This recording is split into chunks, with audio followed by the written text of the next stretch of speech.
és important guanyar una copa, sinó que crec que el que és molt important és que aquest premi et doni després una progressió i com el cas que avui estem fent aquí, que és entregar a 2 pilots joves i doncs jo crec que amb molt bones maneres que han apuntat aquest any, doncs que l'any que ve puguin córrer al volant RAC amb totes les garanties, amb un cotxe oficial i sense cap cost per a ells. I de la mateixa manera doncs, que el guanyador del volant RAC doncs, l'any que ve pugui anar al Campionat d'Espanya, fer coses com la beca R2 o campionats que el puguin doncs,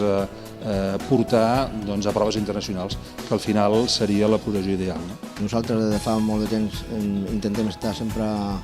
amb la base d'aquest esport, que sabem que és difícil de pujar i més, i les marques cada vegada costa més que estiguin. Nosaltres creiem que hem de pujar sobretot la base d'aquest esport. Ho hem estat fent amb el volant RAC des de fa molts anys i ara amb aquest projecte que la Federació ha ideat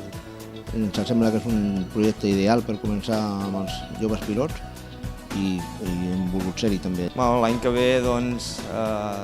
provarem el volant RAC amb l'ajuda de la Federació Catalana i intentarem fer-ho el màxim de bé que puguem, disfrutant al màxim, aprenent sobretot, que hem d'aprendre molt i córrer el màxim que puguem. Sortim a volant RAC una mica a provar-nos i a disfrutar sobretot, però sabem que haurem de córrer molt si volem estar al davant de tot perquè hi haurà molt de nivell i anirà molt ràpid. A més, un cotxe nou que nosaltres no hem provat mai i esperem que ens vagi perfecte i a disfrutar molt, que és el que busquem també.